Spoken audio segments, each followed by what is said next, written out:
I can stand behind Eddie to watch. Behind it. Yeah, so that he can turn around. Okay. Yeah, he can do that. We're not being very okay. You need to stay here though. I'll stay here. For a long haul. It's fine. I'll stay until it ends.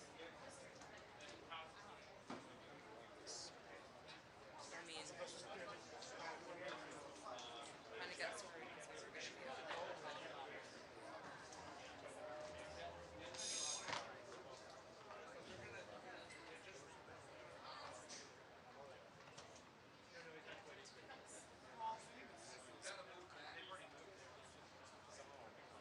All right, what's going on?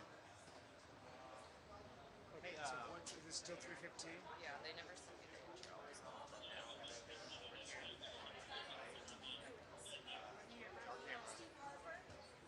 Yeah. So guys, can I have you guys take a step back because you're blocking while you're the camera. when I come right ahead.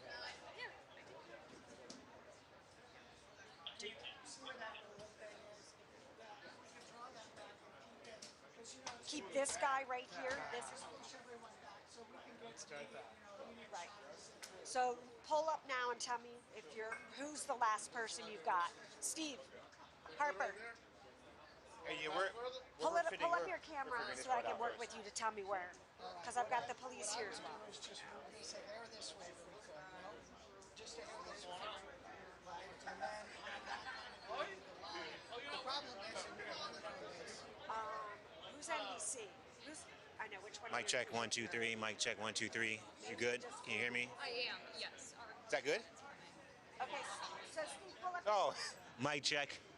Mic check. Pull up your camera and let me see how that is. Mic check. Mic check. Mic check. You good? Okay. because otherwise they might as well be senators. Brian, you're good? Okay, so when do you want him to put the picture?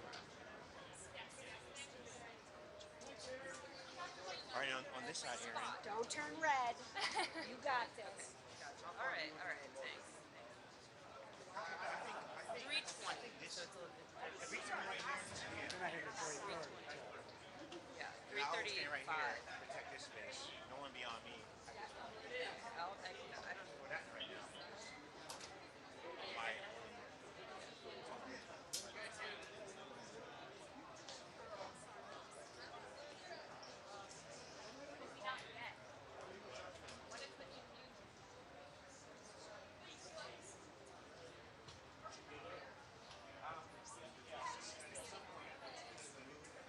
So basically, this is the line. I'll stand right here protectively. Yeah. Everything along this path and this path.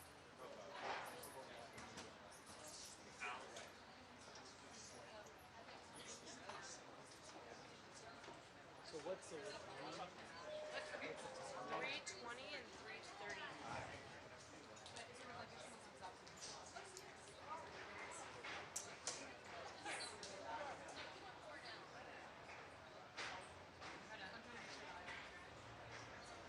where's Eddie right now?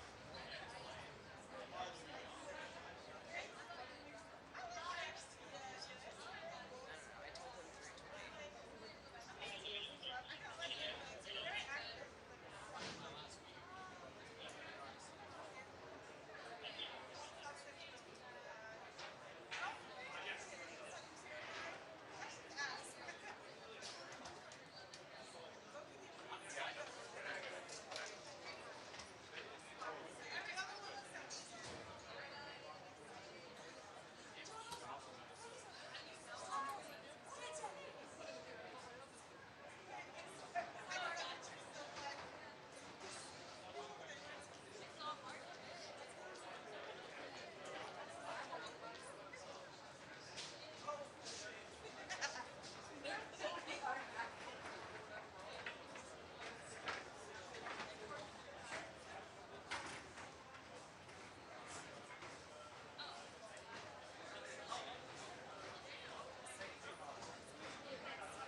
side, baby.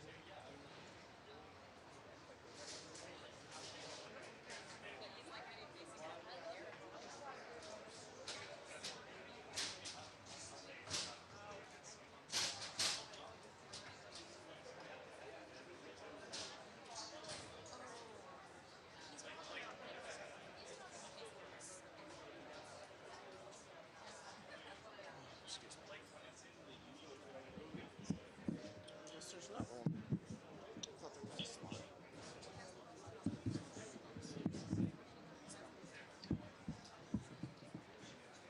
1, 2, 3, 4. Rubio. Secretary Rubio. Secretary Rubio. Guys good? Yes, sir. Hold on. Shh. I gotta give a chance for your producers to pick it up. All right. I have a couple updates for you. The State Department is now actively, as it has been now for the last 72 hours, implementing our plans to help Americans in the Middle East be able to depart. As of a few minutes ago before I left, 9,000 Americans have been able to leave the region since the start of this war. We have about 1,500 Americans that are requesting assistance with departure. We have identified and continue to identify charter flights, military flight options, and expanded commercial flight options, meaning working with the airlines to send bigger airplanes with more seats, and the combination of those three things. The impediment we're facing now, in many cases, we've had a couple instances in which we have planes in the air and on the way, and unfortunately the airspace gets closed and they have to turn back around, so we're working through those challenges. Here's the message I want to deliver Americans who are in the Middle East and in need of assistance. It is very important, and I ask this of the networks as well. It is important for you to please put both the website and the phone numbers on your screens, because we need people. We need to know where you are. We need to know. We need to have contact information for Americans that need assistance. They have to register with us, because as these options begin to open up, and as they open up, we have to be able to call you. We have to be able to reach you. We have to be able to know where you're staying, so we can get this information to you and coordinate appropriately. And it'll be a variety of methods: charter flights, military flights and transports, expanded commercial opportunities, and in some cases land routes that will allow them to go to neighboring countries who might have open airports at that point. So it's a lot of different things here that need to happen in order to move people, but it all starts by knowing that you're there. It all starts by knowing that where you are and how we can get a hold of you. So I'm asking the networks and all of the media outlets, please publicize the two phone numbers that we've put out, as well as the website, so people can contact us and register. We've had, thousands of people call already. As I said, we've identified almost 1,600 that are requesting assistance with departure, but we need you to please be able to identify that. As I came in, I also saw the media reports about Dubai's consulate. The last update I had with seconds before getting before these cameras was that a drone unfortunately struck a parking lot adjacent to the Chancellery building and set off a fire in that place. All personnel are accounted for. As you're aware, we began drawing down personnel from our diplomatic facilities in advance of this. In the cases, for example, of Beirut, we basically drew down to bare bones, as well as in Baghdad and in Erbil and in a couple other posts as well. So we've been very fortunate, obviously, but our embassies and our diplomatic facilities are under direct attack from a terroristic regime. With an update, I will obviously refer you to the Department of War. Suffice it to say that our objectives remain as they've been identified from the beginning and by the President laid out clearly yesterday. Iran can never have a nuclear weapon, and we will now not allow Iran to hide behind the immunity of a massive short-term ballistic missile inventory or the ability to make them or launch them. And so CENTCOM, in a joint operations, is carrying out a systematic destruction of their missile belt, destruction of their launchers, and destruction of their ability to make these, as well as the destruction of their Navy. From what I've been told by the Department of War, everything is on or ahead of schedule and proceeding on these objectives. We have every confidence in the world that these objectives will be achieved. The last point I would make is, and I said this yesterday and I repeat, what's about to, you're about to see, we're going to unleash Chang on these people in the next few hours and days.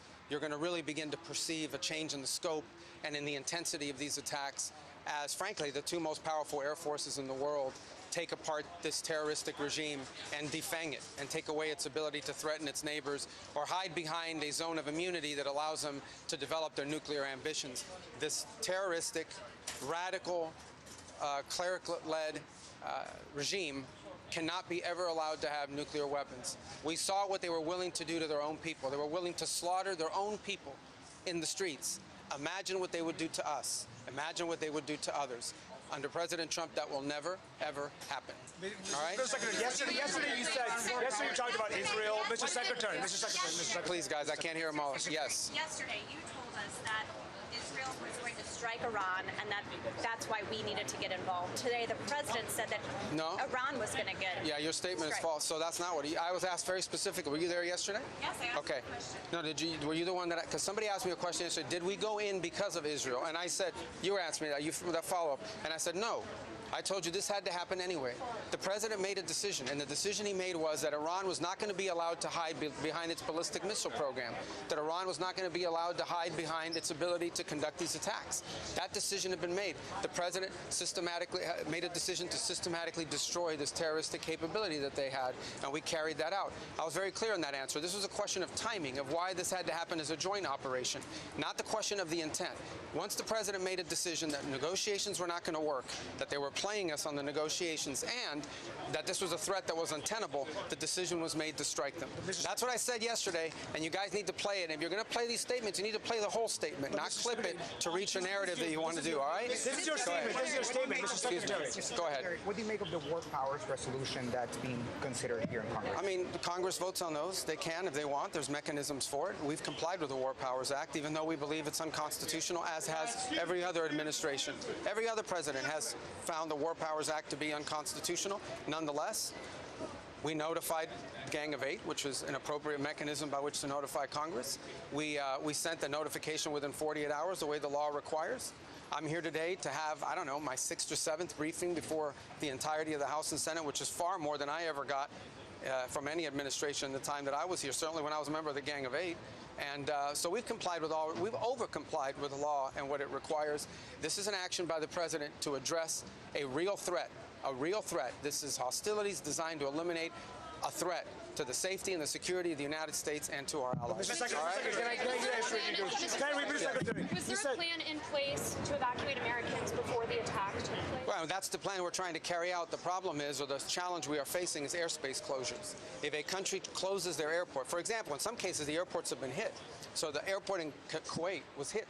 So if an airport's been attacked or the airspace is closed, then we can have the planes lined up to go, but we can't get them to land because we don't have the permissions to land there. So that's the challenge. But rest assured, we are confident that we are going to be able to assist every American. As I told you right now, we have about a little over 1,500, maybe closer to 1,600 Americans requesting assistance, and we know that we're going to be able to help them. It's going to take a little time because we don't control the airspace closures. That said, there may be more people out there that need help. We need to know who you are. So please, I'm asking the media, publicize the phone numbers and the website, because we need people to call in so we have their name, we have their contact information, we have their location and their request. So as these opportunities begin to open up, we can act very quickly to reach them and get them out of harm's way. Mr. Secretary, I want to just clarify what you said. I want to clarify what you said, because you said... There's nothing to clarify. But you said I would... No, but you have to read... If you're going to read the whole statement... But your quote is about, we knew that there was going to be an Israeli action. We knew that would precipitate an attack. Yeah, no, I understand. But listen, all right, let me understand. But I had a very specific question from that gentleman, right? The president said that... Hold on one second. I asked a very... force Israelis. Okay, but let me answer, because this is my press conference. Sure. Okay. You asked me, I was asked a very specific question, so you guys can misrepresent it, but I was asked a very specific question yesterday. The bottom line is this. The president determined we were not going to get hit first. It's that simple, guys. We are not going to put Americans' troops in harm's way. If you tell the president of the United States that if we don't go first, we're going to have more people killed and more people injured, the president's going to go first. That's what he did. That's what the president will always do. He will always put the safety and security of our men and women in uniform and of all Americans before anything else. He's always going to do that, and that's what he did here. In addition to that, I would argue that this threat from Iran, they are hiding behind these missiles and hiding behind these drones. They wanted to reach a point where you couldn't touch them, and then they could do whatever the hell they wanted with their nuclear program. And there is no way in the world that this terroristic regime was going to get nuclear weapons, not under Donald Trump's watch. So the U.S. attack has nothing to do with Israel. It has nothing to do with Israel. Go ahead. This operation, there's a general question of why the president gave the green light, and then there's a question of why did it have to happen this weekend? Are you saying it had to happen this weekend because of that Israeli action? No, this weekend presented a unique opportunity to take joint action against this threat. And we wanted this to have maximum success. We want this operation to be successful at achieving its objectives. I'll repeat the objectives. The president laid them out yesterday. Iran cannot have a nuclear weapon. It cannot have, and therefore it cannot have the things it was hiding behind to have a nuclear weapons program. What are those things? Number one, we are going to destroy their missiles and their missile launchers. We are going to destroy their capability to make these missiles and these launchers, and we are going to destroy their Navy. Those are the objectives, and this weekend, acting at this time, gave us the highest probability of success in achieving those objectives, and as the Department of War will brief you, we are on or ahead of schedule to do that. So the U.S. attack would have happened no matter what? Would the U.S. attack have happened no matter what Israel is planning to do? The House said Israel was going to act with or without the president the US. had already made a decision to act on the timing. The president acted on the timing that gave us the highest chance of success, and that's what you're seeing play out right now.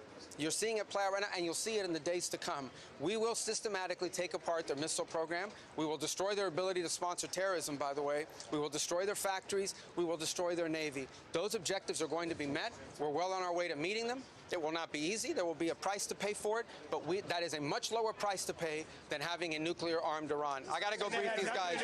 Hold on. Yes. Secretary. Yes, ma'am. Secretary, how heavily is the administration leaning into the 2001 AUMF for justification of these strikes? What now? How heavily is the administration Well, that's leaning not our notification to Congress. Our notification, listen, let me explain to you guys this in simple English. Okay? Iran is run by lunatics, religious fanatic lunatics. They have an ambition to have nuclear weapons. They intend to develop those nuclear weapons behind a program of missiles and drones and terrorism that the world will not be able to touch them for fear of those things. And this is the weakest they've ever been. Now is the time to go after them. The president made the decision to go after them, take away their missiles, take away their Navy, take away their drones, take away their ability to make those things so that they can never have a nuclear weapon. That's why the president made this decision. It was the right decision. And the world will be a safer place when these radical clerics no longer have access to these weapons. You see how they're using them now. Imagine how they would use them a year from now if they had more of these. All right, I got time for one more. Yeah, go ahead. What exactly was the threat? Several Democrats criticized what you said and argued that the question is, several Democrats criticize. They're going to always criticize. We've been doing this for years, guys. They come out. I'll tell you right now, they're going to come out after the briefing and say, we didn't hear anything. We have more questions than answers. You mark my words. But we still do these briefings. Go ahead. Mr. Secretary, their criticism was on the timeline. They said that Israel is dictating the timeline for the United States. No, and as you know, several people on the right have also agreed with that. How would you respond to that? Well, the United States made a decision. Under the President of the United States made a decision. This is intolerable. Iran cannot have these missiles, cannot have these drones, cannot threaten the world. The President said this is the weakest they've ever been. If we don't hit them now, a year from now, a year and a half from now, no one will be able to touch them, and they'll be able to do whatever they want. And he made a decision to go. And he made a decision to go in a joint operation because it gave us the highest chance of success, and he made the decision to go first because he concluded that we were not going to get hit first. We were not going to absorb a blow from them because in addition to costing lives, it would undermine the effectiveness of our operation. All right, guys, I got to go. Thank you. President Trump tried to decide Prime Minister Netanyahu. Take a pass, Thank you. I have to be quick. Look, America, the American people do not want an endless war. The administration doesn't seem to know what it's doing. Every hour there's a different rationale as to why we're doing this.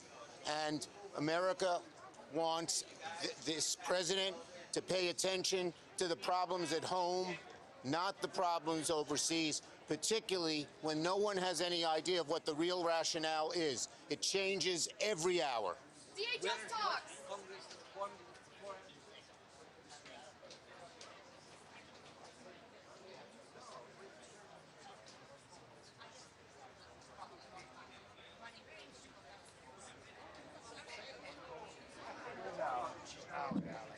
Hi, you did an amazing job.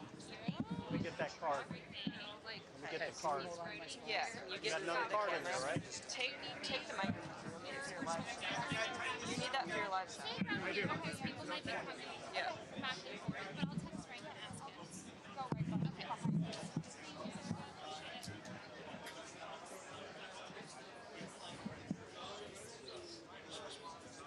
He's coming. Hey guys, keep that open. All right, check one. Can you hear me okay? Check 1, 2, 3.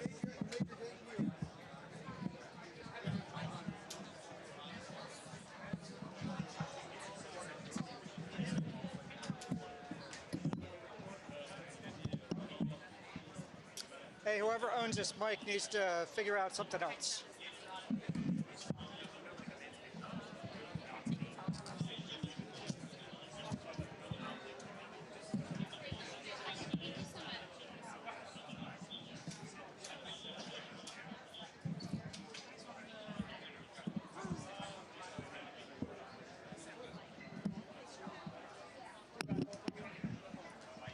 Can I go over your head? Thank you. You got your card. Okay.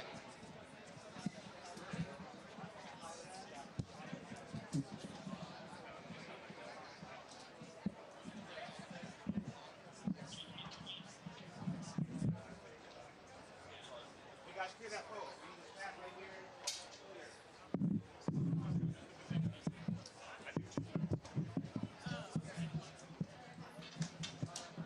This is like awesome.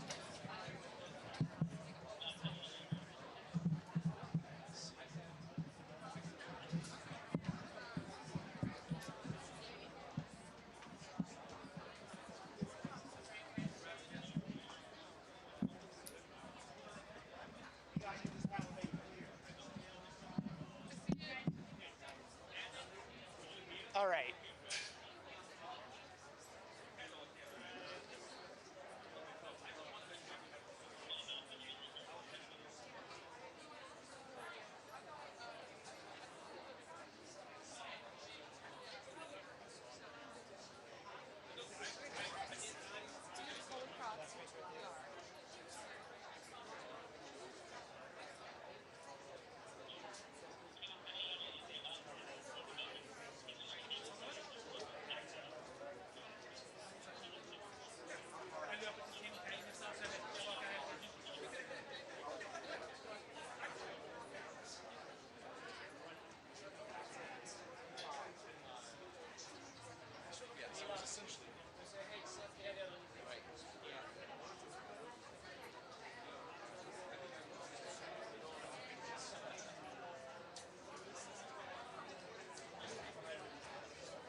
Excuse me. If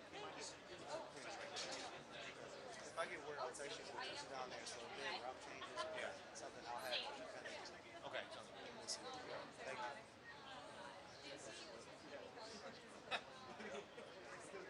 Because I need this clear right here. So.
By the way, who was it that Rubio was talking to about the question the other day? I was watching that because we've seen Secretary Rubio bobbing and weaving so much in the last 48 hours. They can't make up their mind why they took the action they did, and so you get a different story every hour. And so I'm looking forward to this briefing, but what we've learned so far is you cannot believe a word that Donald Trump said, starting, of course, with what he said about keeping America out of war to begin with. But we'll find out more here.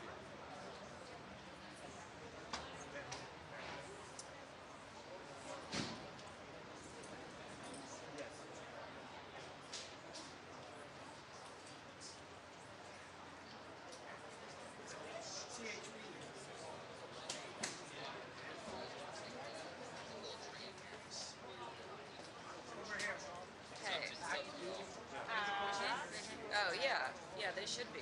Okay. Weird. Okay. I'll call.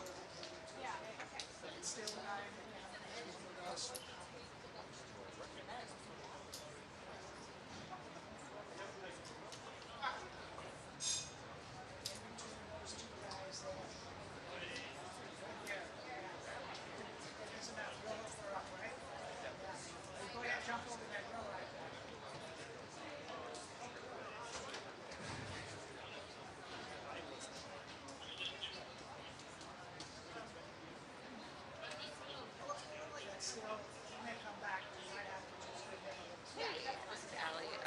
Could you, Manu is in front of the camera right now. Could you make sure, I don't think anyone's talked to him from your control room. Okay, so you have him now. Okay, cool. I'm not standing by him, so I'm trying to figure out. Yeah. Okay, thanks.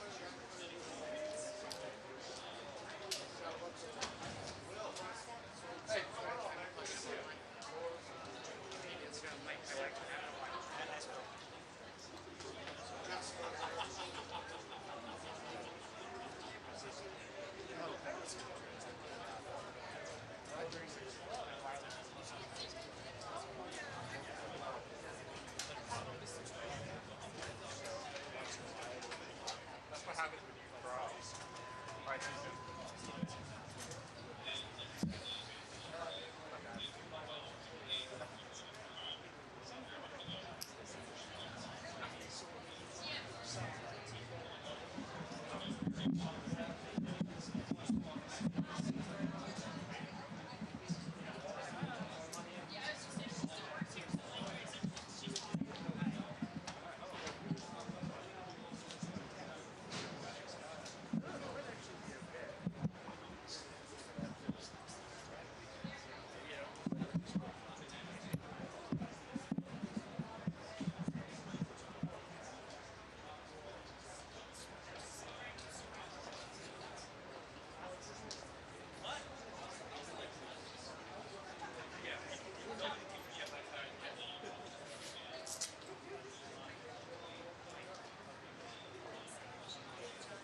that? Nothing. I just said thanks for doing that. And then I don't think you have any live shots. Okay, good. All right. I'm gonna go help like grab all this Yes. stuff. I'll probably And then you're gonna head over to Josh. Will be on the other side. we'll text about it. Okay. All right. Get out of here.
entertainment in the Roman darkness.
It's not your press conference. Yeah. I forgot he said that. Yeah, it's true. I disagree with him.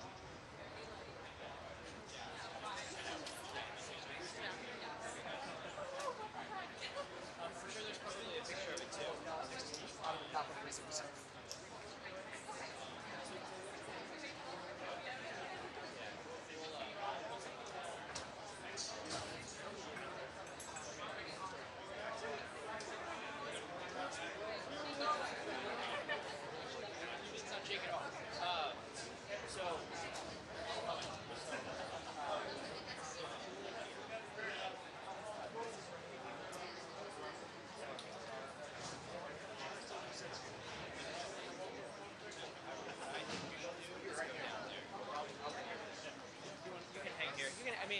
Hang here just in case Julie needs to go somewhere. You can switch out with her to hold that spot. All right.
Mr. Chairman, can you come to the mics? Mr. Chairman, can you come to the mics?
Hey, how are you?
Senator Fetterman, can you come to the mics?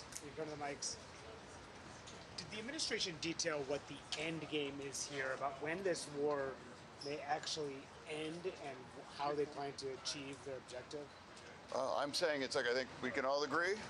I mean, find a senator in here that says we should never allow Iran to acquire a nuclear bomb. Have you know anyone that says they're okay with them having a nuclear weapon? I haven't met any of them.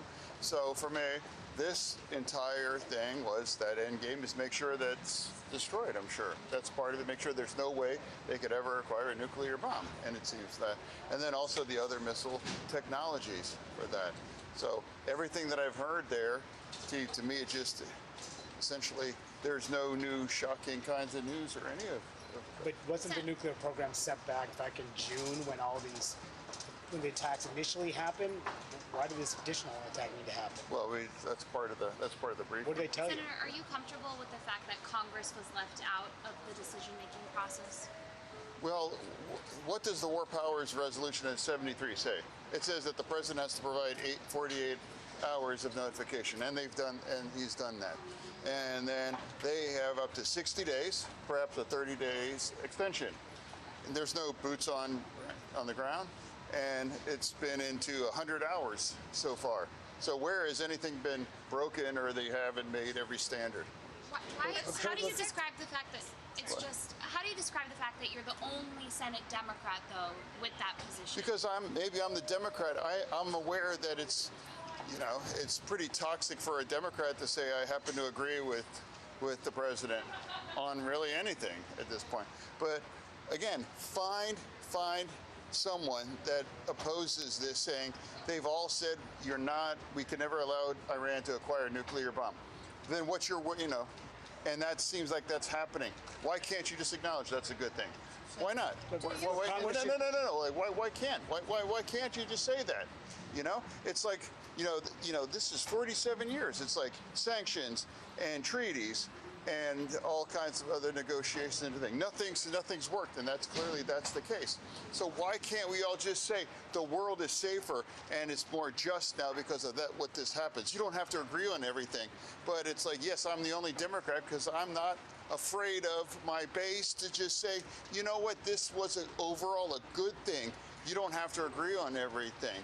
So I'm going to be honest. So, why can't you just acknowledge that one of the most evil people on the face of the earth was erased? That's a good thing. How can't you do both? Can't you do both? And I think there are questions about the scope of the operation moving forward, how long it will last. 6 service members have already been Well, I mean, no one knows exactly how long it's going to last overall. I mean, who knows? But really, what's really also undeniable is that Iran has seriously been degraded. If they have a big shot to shoot, they would have done it by now, and they haven't. And now, really, all of this other kinds of small things, they're just cheap drones being fired off at random nations there. If anything, they continue to isolate themselves. If anything, you could see a good opportunity to now move them more towards Abraham Accords. There are these small things, but where is all of things beyond those small kinds of things? Overall, Iran has been effectively degraded in a way where they really have limited, if any, capabilities at this point. So why should Congress assert its constitutional role and actually vote to declare war the way it did with Iraq and Afghanistan? The last war we've actually declared was World War II. No, Iraq and Afghanistan. There were AUMF. Afghanistan.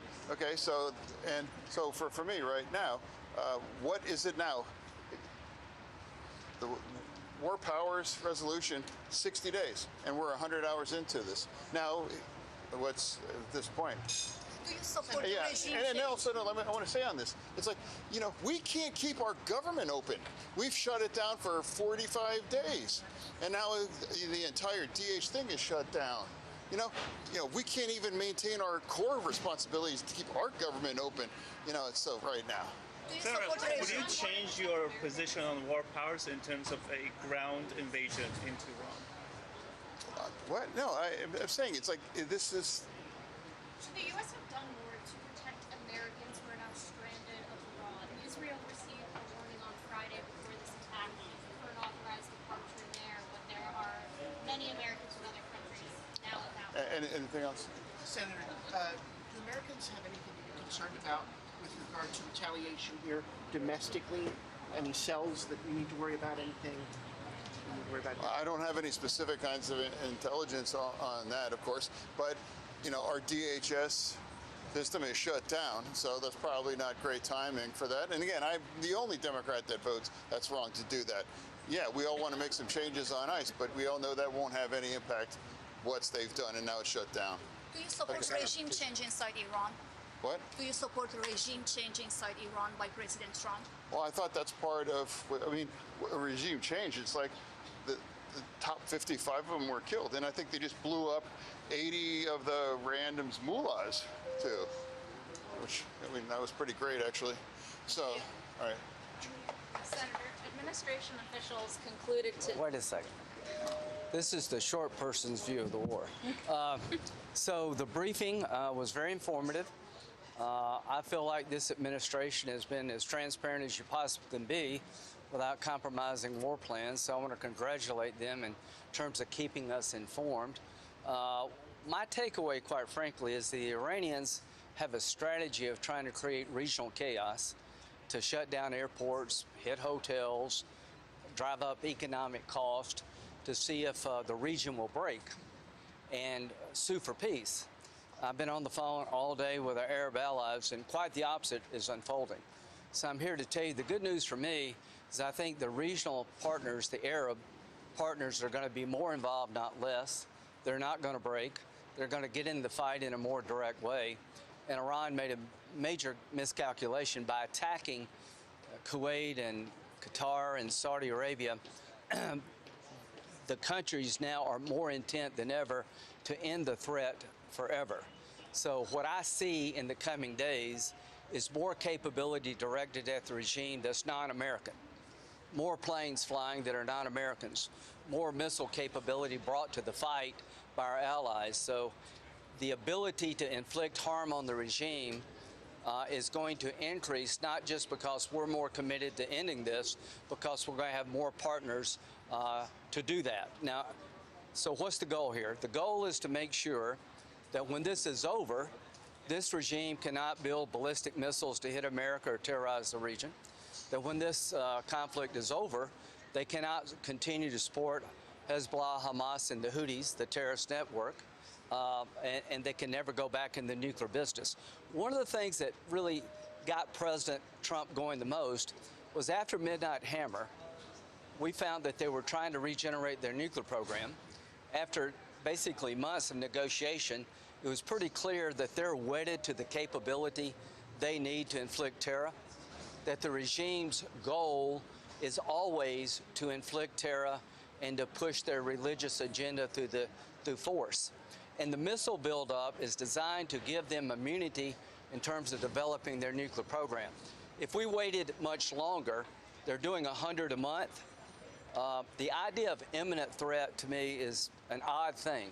Who wants to let a homicidal maniac be able to get to the imminent stage of hurting you? If somebody is threatening my family, wants to rape your wife and burn down your house and kill your children, I don't want to wait till they get to the gun store and the gas station. Since 1979, this regime has been dedicated to chaos through their religious agenda. In 1983, 220 Marines were killed by Hezbollah in Lebanon, 18 sailors, 100 injured. Roadside bombs coming out of Iran have maimed and killed hundreds, if not thousands, of Americans. They mean it when they say death to America. I'm glad we didn't let it go further.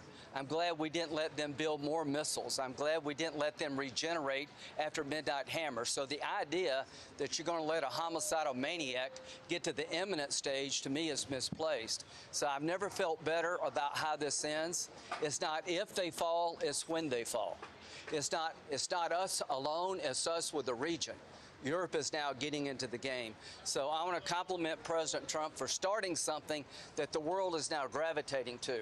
This regime is in its death throes. The amount of firepower coming in the next day or two from us is going to be overwhelming. And when you add to the mix the Arab capability, then it's going to be overwhelming. The demise of this regime is at hand. and the goal is to make sure they can never be a threat like they were before. Senator, how do you know? Senator, how do you know? How do you know it's not going? How do you know that the next regime that may come in may not be more hardline than the last regime? I don't think 32,000 people went to their death to be hard ass. That's really offensive to the people in the street, that they want a country that's more crazy. Why are they in the street? They don't like living under the Ayatollah. These people are not facing guns without arms because they like what's going on. To think that the protesters want more Ayatollah is really offensive to them. Here's what's going to happen. Maybe they won't be able to Just wait a control minute. The idea of the Ayatollah being our friend is zero. The idea of the Ayatollah giving up his nuclear ambitions were zero. He's a religious fanatic. You could say that about Hitler. I bet somebody asked in 1935, what happened if we killed Hitler? God, I wish we'd have known. It will only get better. Now, what happens is up to the Iranian people, not me, not anybody here. They have a chance to take their country back if this regime falls, and I think they want it back in a different way. The idea that these people would want the same thing after sacrificing really is short-sighted. It's offensive to them. So, to the world, to Europe, get behind the protesters. They're your best chance to have a stable Iran. They're not going to repeat the mistakes of the past, I don't believe, but if they do, we'll do what we did in the past. We'll deal with the threat. So the idea that you, like taking Hitler out, if somebody asked that in 1935 and say, let's don't do it, boy, was that a big mistake. It would be a big mistake to let this regime continue to march toward a nuclear weapon, to build more missiles. So the regime is going to fall, and what follows will be up to the Iranian people, and I think it's going to be better. And the biggest prize of all is that when they fall, I talked to Saudi Arabia today, when this regime collapses, there will be a sprint toward normalization. Bibi said last night that he wants to work with Saudi Arabia to take up where they left off under President Biden, and I want to give him credit for trying to expand the Abraham Accords to Saudi Israel, which is the biggest prize of all. So this regime is going to collapse. It's not if, it's when. And when that happens, there'll be a gateway to peace that no one ever envisioned. So President Trump, I'm glad you did it when you did it. If we waited much longer, we'd have a bigger threat on our hands, and we're on the verge of a new dawn. Senator Graham, is there a need at any point for Congress to take a vote or have any role here? Absolutely. Here's what I think. Normalization will require Congress. MBS wants a treaty with the United States. Well, that requires 67 votes. There may be a supplemental coming. I think there will be a supplemental. We'll have to approve that. Now, let me tell you, I've been a military lawyer most of my adult life. The War Powers Act has been viewed as unconstitutional by every president, Republican, Democrat, since its passage. Why? Because it says after 60 days of combat operations, military operations, they must terminate unless Congress approves. You're shifting the power from the commander-in-chief to the Congress. If we don't like a military operation, we can cut off funding. But the War Powers Act is an unconstitutional shift of authority from the president, and it would create 535 commander-in-chiefs. It's going to fail tomorrow. Now, if you want to have a vote as to whether or not you approve this operation without a War Powers Act, that's fine with me. I don't mind people being on record as to whether or not they think this is a good idea. I do mind Congress becoming the commander-in-chief. Senator, you were extremely critical after Benghazi, after the Afghanistan withdrawal. There are thousands of Americans stuck in the Middle East. Yeah. Do you think the administration is doing enough to make sure they get Yes, out? Marco's doing a good job. Here's who you contact to get out. We're trying to send flights in. You pay now or you pay later. If they get a nuclear weapon, they would use it. They keep trying no matter what we do. Why? Because they want a nuclear weapon to enact their agenda. They want to purify Islam. They want to destroy Saudi Arabia and Sunni Islam and then replace it with Shia Islam. That's what they say, not what I say. They have been building ballistic missiles at a rate that is just stunning. They've killed 32,000 plus of their people who've been protesting, and they support Hezbollah, Hamas, and the Houthis. One thing to President Trump, in case you're watching. In 1983, Ronald Reagan sent Marines and sailors to try to police and deal with the Lebanese civil war. They were at the end of the runway. Hezbollah attacked the Marine barracks, killed 220 Marines, 18 sailors, and wounded 100 others. Ronald Reagan, who I admire and love, withdrew and never did anything about it. So I'm calling on President Trump today. Join Israel to attack Hezbollah. Avenge the Marines. America never forgets. Those 220 Marines and 18 sailors' families, we want to go after the infrastructure that killed your loved ones. They're IRGC assets in Beirut as I speak. President Trump, come up with a new operation called Simplify. Fly with Israel and go after Hezbollah, who has American blood on its hands. Not only take the mothership of Iran down, also take the proxy of Hezbollah, settle the score, even the account. Senator, what is your best assessment of what the timeline looks like now? I feel that's a good question. And then also, how are we not going to be drawn into a larger ground operation? There is no reason right now to use troops, but if we need them, the goal is victory. Listen to this. Donald Trump is seeking victory against the Iranian regime. Who's going to win a war between the Iranian regime and the United States? We are. We're going to win this conflict. We have Arab partners today that we didn't have yesterday. So this is going to end with us winning and the Ayatollah's regime going down. What happens next is up to the Iranian people. So what I would tell the American people, pull for victory. Hope that this works well. Pull for the idea that the Iranian people can live without the Ayatollah, that they can be a new Iran emerges from the ashes of this regime. It would be a good thing for the world. At the end of the day, the region is committed to seeing it through. Iran is trying to break their will. It has backfired. So the timetable has shifted. I think the demise of the regime is far more likely to come quicker today than it was yesterday because we have more partners today. Are we days, weeks? I don't know. You need to ask the military people. And, you know, in World War II, they didn't ask how long would it take. They said, we're going to go to Berlin, we're going to go Tokyo, we're going to protect our life. See, what you got to understand, that the regime in Iran would kill everybody in this room if they could. It's not about Republicans or Democrats. It's about Americans. They're religious fanatics. They want to kill all the Jews. They want to destroy Sunni Islam. They want to come after us. So we need to have the approach to this like we did in World War II. This is a terrible mothership of terrorism regime that's killed Americans since 1979, terrorized the region, and it's on the verge of collapse. And I want to congratulate Donald Trump and his team for putting together the most impressive military plan I have ever seen. What's coming in the coming days from us is going to be a lot bigger than it's been in the last couple of days. The Arabs are in the fight now, so stay tuned. What's coming toward the remnants of the regime is going to be overwhelming. The liberation of Iran is at hand. The gateway to peace is about to open. Things that I've been working on with President Biden can now materialize. The biggest prize in the region would be the end of the Arab-Israeli conflict. That will never happen as long as Iran is around. October the 7th was designed to stop what President Biden and I were trying to do, build on the Abraham Accords. Iran's worst nightmare is the Arabs and the Israelis make peace because they're not a peace-loving people.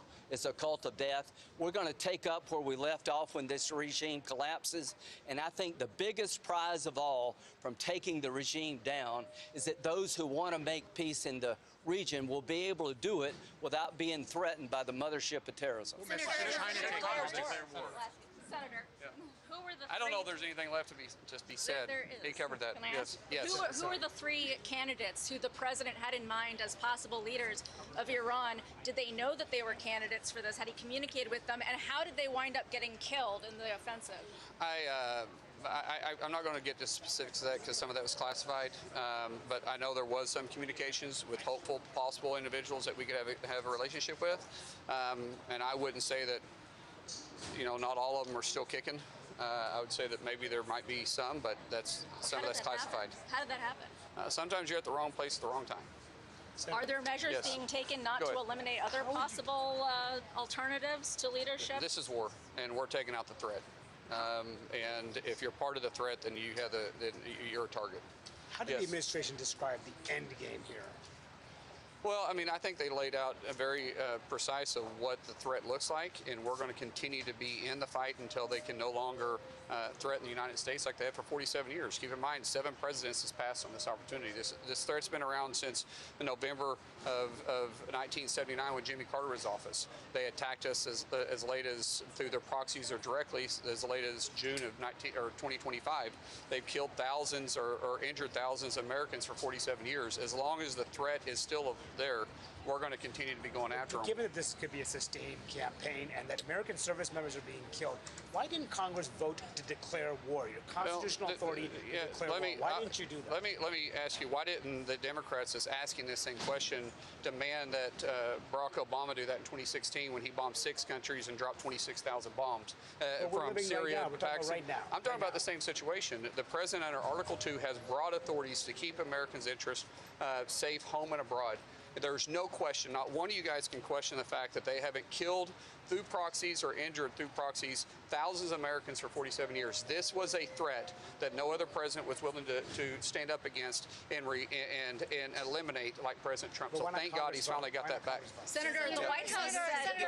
Let's go here. Thank you. Senator Murray, after leaving upstairs with Democrats, said, I've heard 5 different rationales and objectives about this war. Who said this? Senator Murray. Chris Murphy? Or Murray? No, Murray. Murray. Patty Murray. Patty Murray, yeah. What is your understanding of the objective here? I don't remember her asking a question while I was there, so I think the objective was pretty laid out. They want to make sure that the ability for them to strike us anywhere at any time is gone. No way they'll be able to make a nuclear weapon or enrich uranium again to take out their navy so they can't disrupt commerce in the shipping lanes.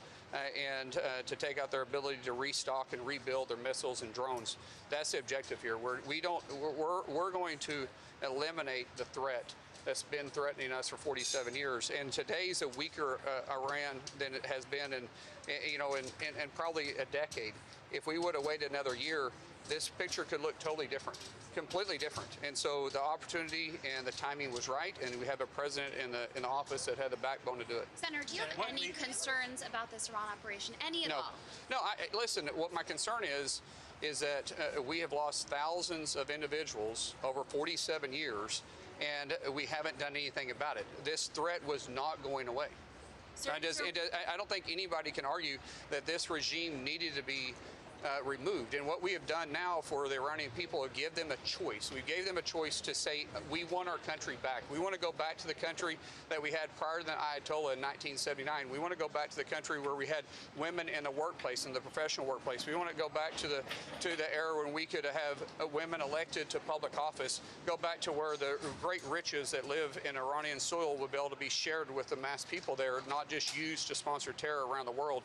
And so we're giving the Iranian people an opportunity to get their country back. At the same time, we're eliminating the threat that's been threatening the United States. Senator, I'll go over here. You mentioned the objectives. Did they give you a sense of how long it would take to meet those objectives? No. Well, yes, but I'm not going to talk about a timeline. Yes. Senator, if Iran won't be a drawn-out conflict, that American boots won't be needed on the ground, or do you believe they could be? We're not eliminating the options. We're going to continue to do whatever we can to eliminate this threat to the United States. Senator, if Iran posts, I know. I got you a bunch of times. Let me get to people who haven't asked a question. Yeah, I go here and then I'll go there. Is there any point at which you feel like Congress should take a vote on this? Like, if you do support the operation, and you know, why not vote to authorize force like if we did in Iraq and I think that can be debatable, but we're not going to take away the authority of the President of the United States to be able to be the Commander-in-Chief and keep Americans' interest safe. That's the role of the Commander-in-Chief. We don't need 535 Commander-in-Chiefs. The Commander-in-Chief is the President of the United States, and he has a duty in Article 2 to be able to protect American interest, and he is initiating that, and he is doing that with great authority and great effect. Yes. Senator, there have been significant concerns about munition stockpiles. Senator Graham just talked about larger strikes over the next 2 days. Are there enough munitions for the next 2 days? I will tell you that on the briefing of we are in good shape. That's what they said. We're in good shape. I don't know where that came from, because you've never heard this administration. You haven't heard the Joint Chiefs. You haven't heard anybody bring up that concern. So that's some concern that's been planted by some, either unrational individual or left media that's throwing that out. We are in great shape. The president has everything at his disposal to be able to do what we need to do, and will continue to do so. Yes. Senator, you talked about giving the Iranian people choice, but are you confident that enough of the regime and its infrastructure has been taken out in order to get the power back to the court? I said this from the very push-go. My very first interview I did once this conflict started is that we're not fighting the war for the Iranian people. We're giving them an opportunity to fight their war. If they want to take back the country, they can do that. What we're doing is eliminating and weakening this administration or this regime, and then it's up to the rest of it. That's up to the Iranian people. This wasn't about regime change. If this was about regime change, we would have taken them out during the 12-day war. The president made it very clear, we know where you're at, and we could take you out if we chose to. We gave diplomacy an option, and diplomacy didn't work. Yes. Iranian people are watching you. What is your message to them? This is your time. This is your time. This is your country. You have a great country. We're not at war with you. We actually love you. You have an opportunity to get back to the country you used to have, and we want that relationship with you. We actually desire that relationship, to have that relationship we had prior to 1979, but it's up to you. This is your time. It's on your shoulders to win back your country. Senator, what is the plan for the nuclear sites? We've seen mostly conventional military sites. Well, I mean, we obliterated that during the 12-day war, but we know they were trying to rebuild it. We will not leave until we neutralize any threat that could possibly come back from the Iranian regime. God forbid they're still in office. All right? How challenging will it be to get at those ballistic? Yes.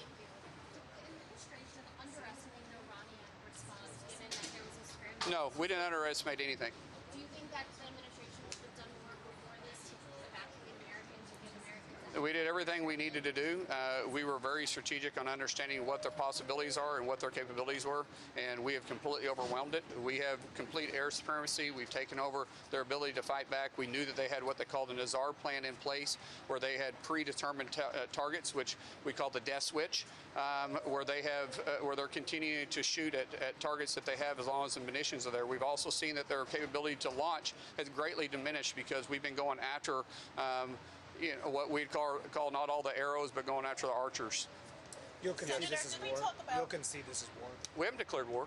They declared war on us, but we haven't. War, Secretary Hegseth. We haven't declared. Just now, you said this is war. They've called it war. They've called it war. What I was saying. Okay, well, that was a misspoke. What I was saying that they've declared war on us, but war is ugly.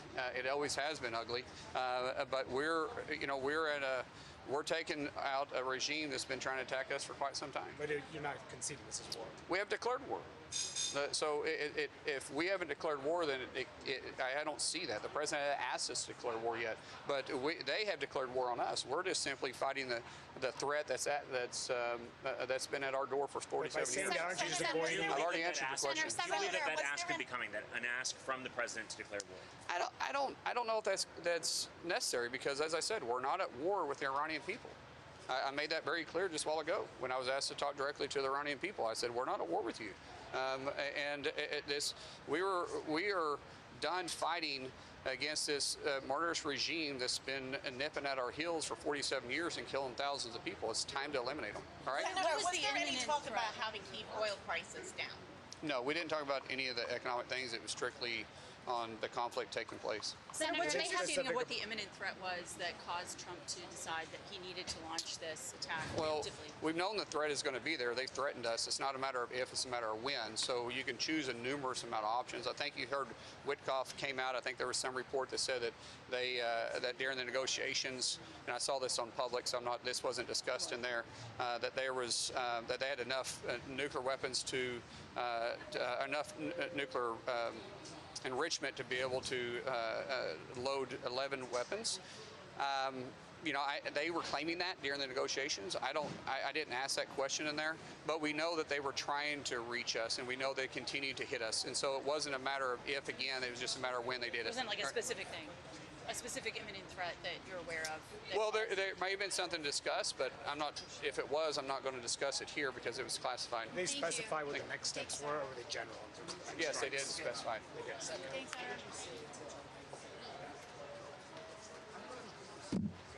Booker. Do you want this out?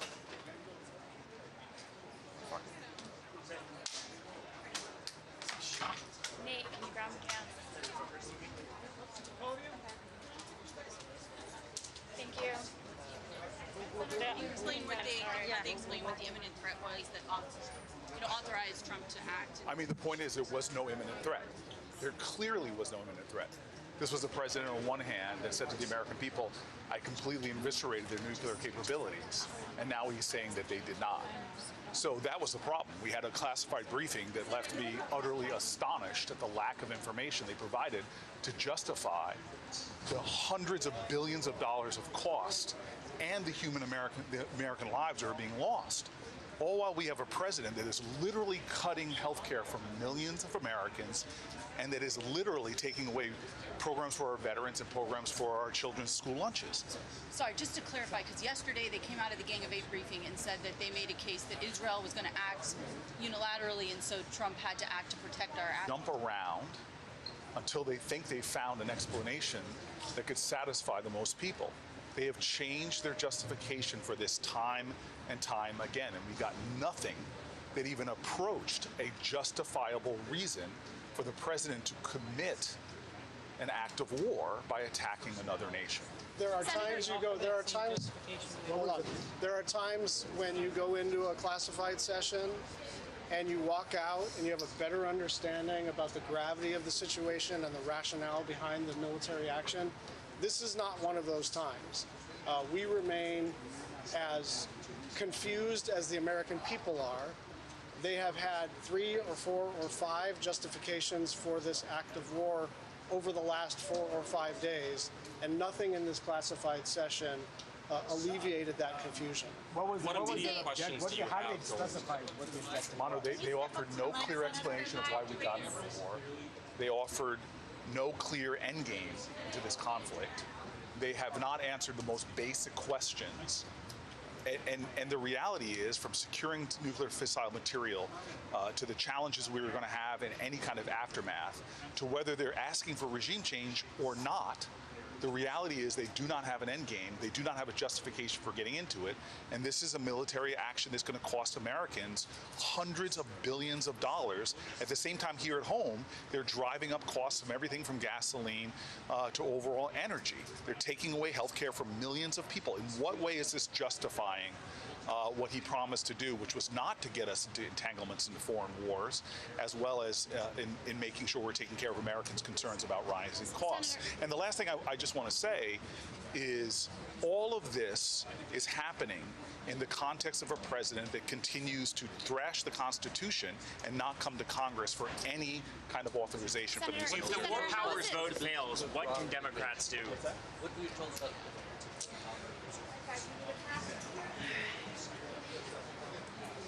Somebody else.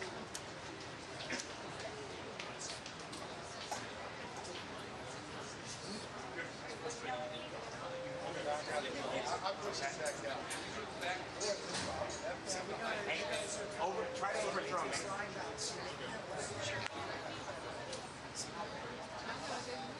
Eddie, sorry about that.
Senator Murphy.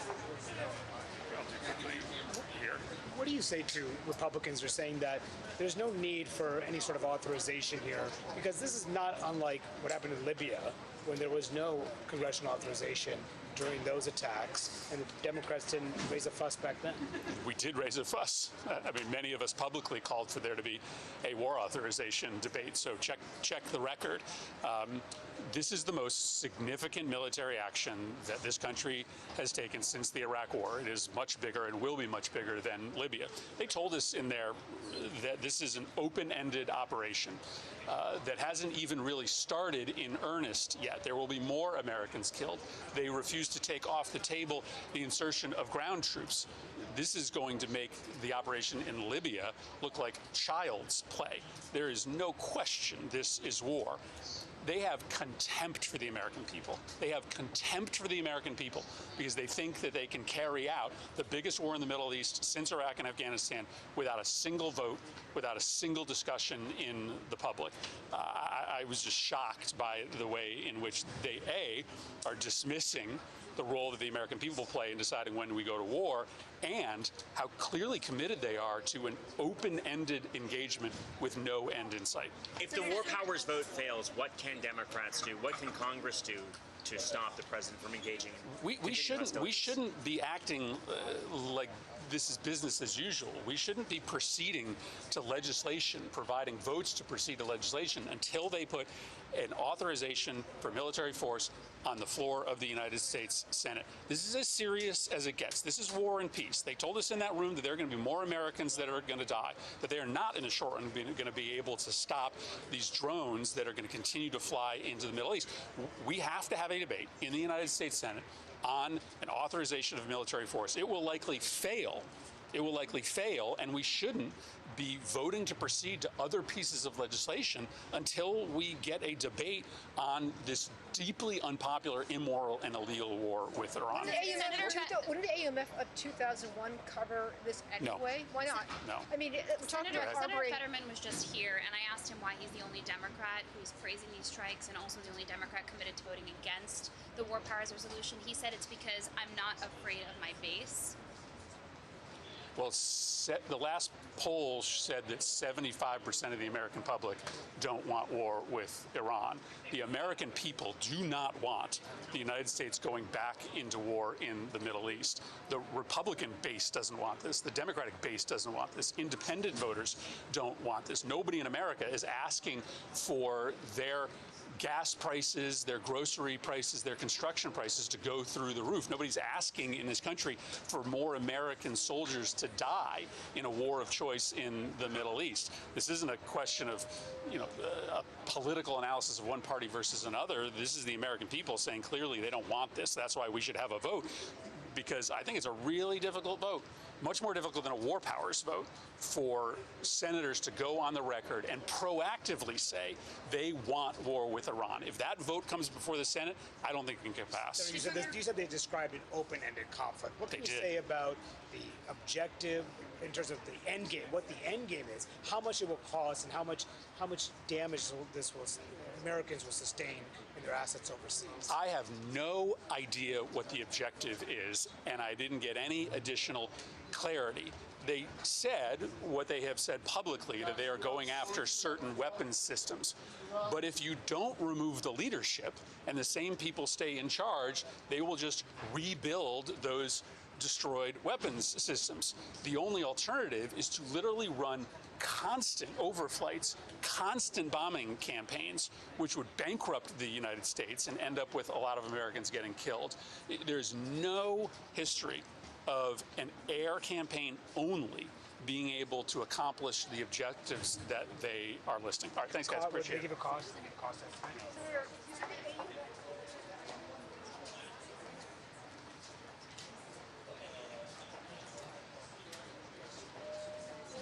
I'm the senior Democrat on defense appropriations, and I represent the state of Delaware, where the now 6 Americans who've died in service to our nation will return sometime in the next 2 days. I expect that the Pentagon will come forward with a supplemental request for funding, and I will continue to support our troops and to make sure we are making all the investments we can to keep them and their families safe. But we need an open hearing so that you and the American people can get questions answered about the failures in planning that led to some of the challenges, the losses and mistakes in this war so far, so that we can get a clearer answer on how long this war will last and what its real objectives are, and so that we can get answers to the American people about how to get their loved ones out of harm's way. My office and many others is getting urgent calls from people who are stuck in the region, who are not currently able to get out, and there's more that must be done urgently to help civilians relocate out of harm's way, as long as we're being told that this war will continue indefinitely. Are there concerns about munitions stockpiles being low? Did they address that in there? That was discussed, but I won't get into that in any detail. You said the failures. What failures specifically are you referring to that they've experienced so far in this war? Look, I think the administration took months to assemble a third of our Navy in the region to plan for and prepare for a war with Iran. And I think a better job needed to have been done about informing, preparing, relocating our diplomats, the families, the civilians on our bases and facilities. They're moving quickly to try and relocate them now that the war has begun.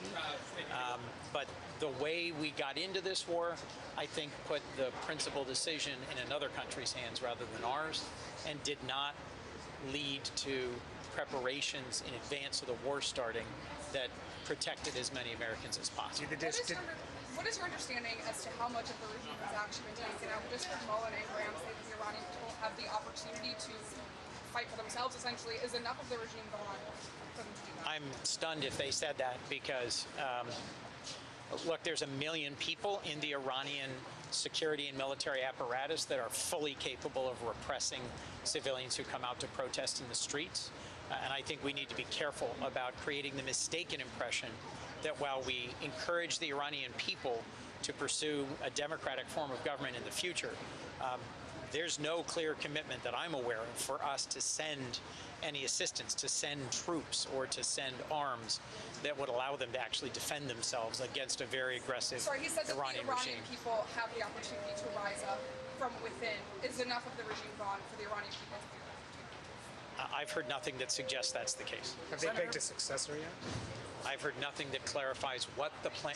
There is no clarity about the plans going forward. What about ground troops? Yesterday, Secretary Rubio said there is not a plan right now to facilitate the next iteration of an Iranian government. So it's just a military plan. That's critical. There is not a plan. Well, he said it's not part of their goals right now. Right. Does that? Those are two different statements. Does that comport with what you've heard in there, that the goal is purely military and it's not to facilitate a regime change or whatever comes next? This briefing was principally focused on military, the events of the last 100 hours, and where we are in terms of military objectives. There was not a robust discussion of political objectives. That is exactly the sort of thing that we need an open hearing about, because, as you remember, the war in Iraq had an initial phase that apparently went quite well, mission accomplished, and then turned into a regime building, nation building phase. That's where I think our greatest risk is, where the greatest risk for civilians in Iran is, and where the greatest lack of clarity in terms of planning and resources.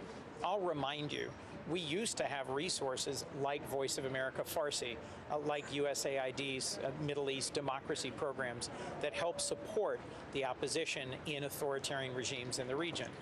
For a variety of reasons, the chaos of Doge either substituted, defunded, suspended, or cut off those programs, and so there are not as many Iranians able to access the internet, able to communicate with each other, able to get reliable information, or informed about their options for trying to rise up today, as there should be. Thank you all very much. Thank you. Senator, what do you expect? Thank you. It's still coming out.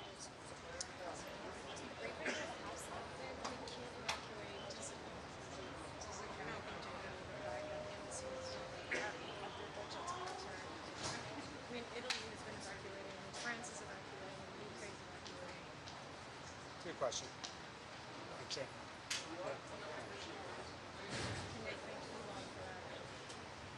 Maybe.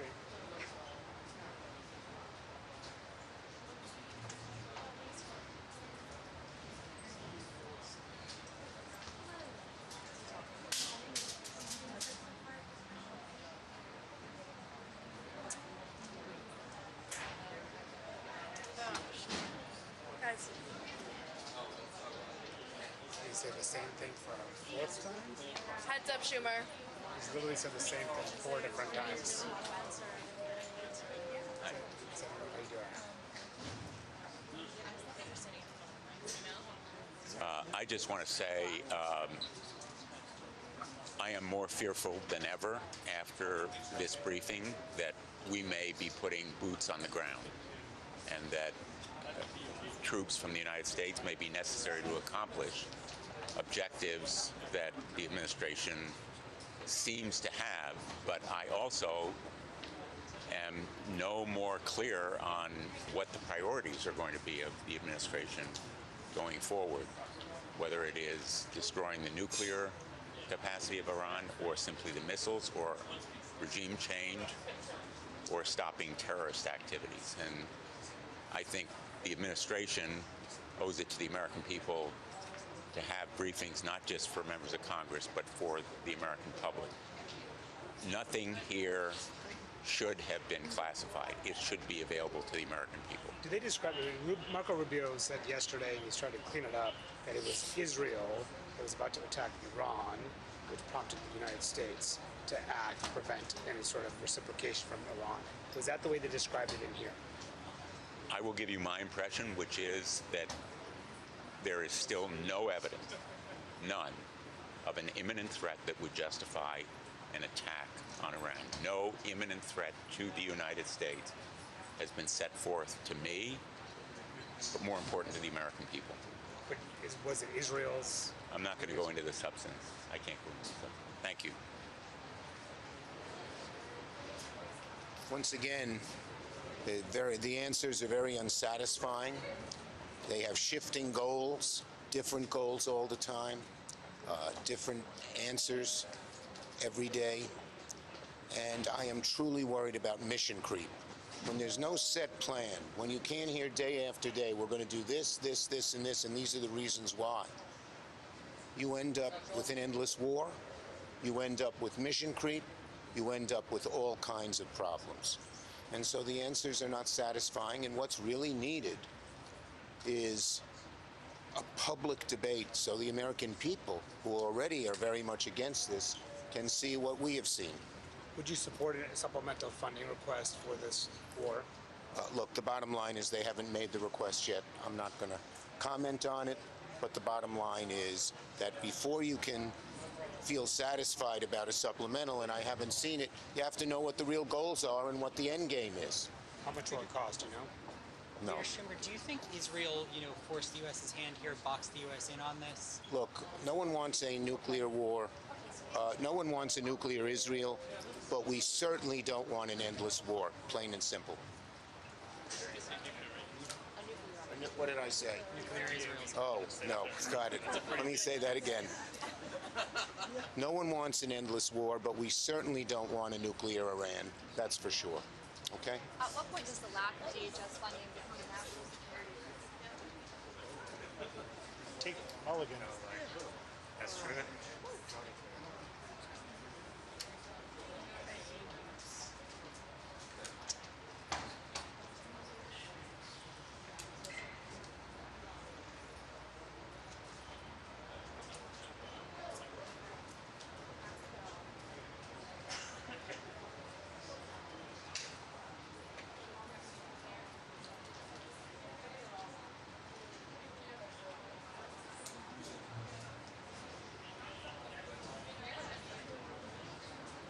Anybody else?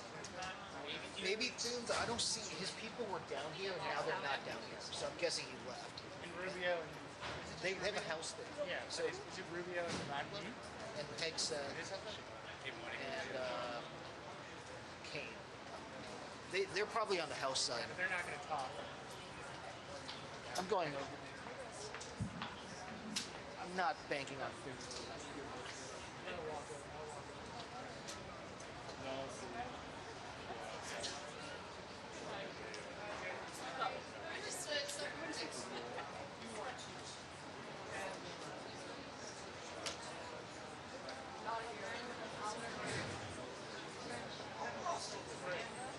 What's that?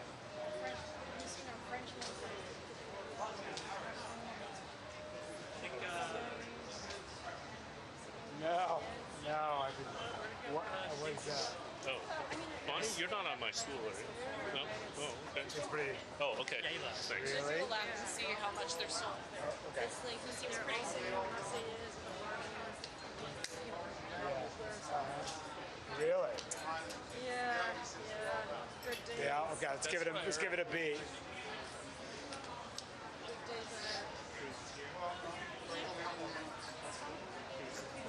Oh, fun. Very clear water.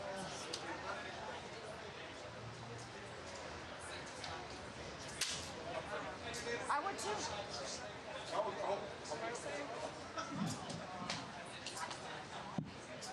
Whoa. It's CBC, right?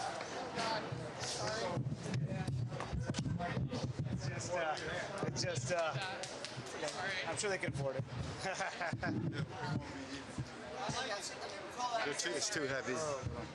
Maybe that's a good reason why you should rap, right? All that weight. I don't know where half this stuff goes. But that goes there. Whoops. That goes there. This goes here. Oh, this one's a little. Oh man. Don't touch my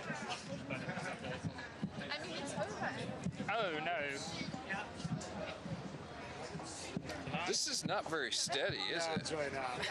I mean, it wasn't really her fault. All you had to do is just barely touch it. Wow, look. The universe telling us to end this. It needs at least one mic on the other side. I'll do mine over there. No, I Until we leave, I guess.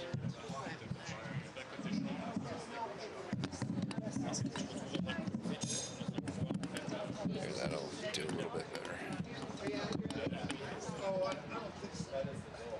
Are you taking your mic out? Well, you guys are you're doing a thing. This is almost.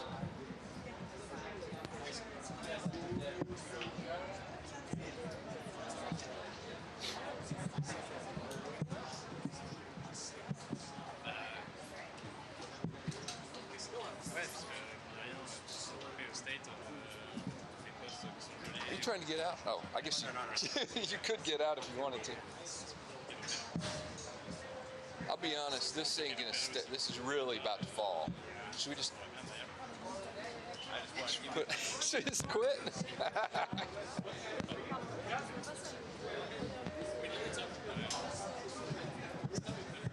All right, I'm cut.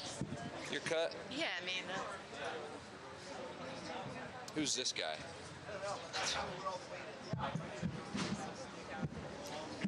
Should we set it down? I got the all clear from. It's like ready to fall over. Anybody have a sandbag we could just put on the...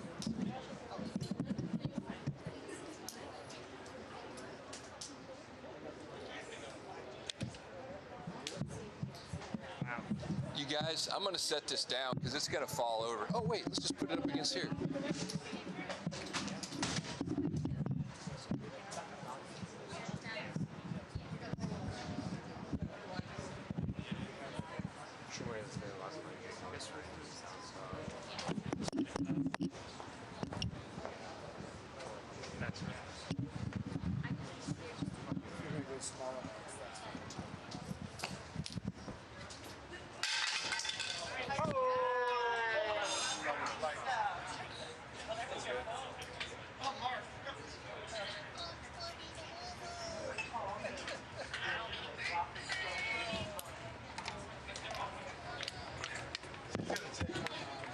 Okay.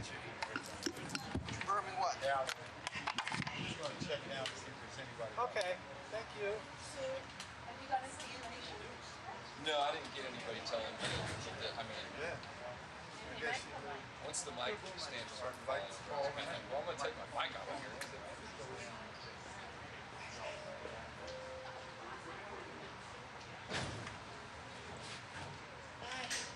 I'll see you tomorrow, maybe. Yeah. Well, Maybe see. somewhere else even.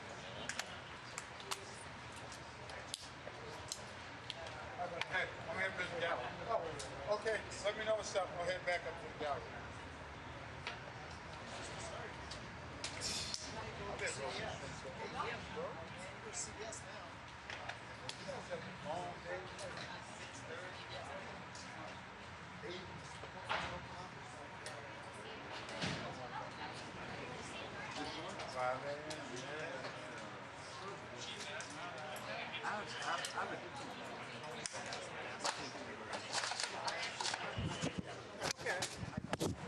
she was going to go find out. See if there's a... Yeah, she's going to confirm the gallery. The gallery's going to do it.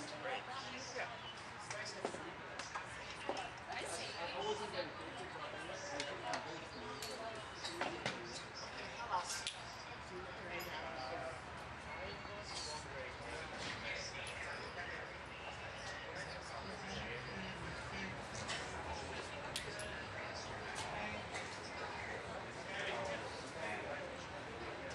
Okay.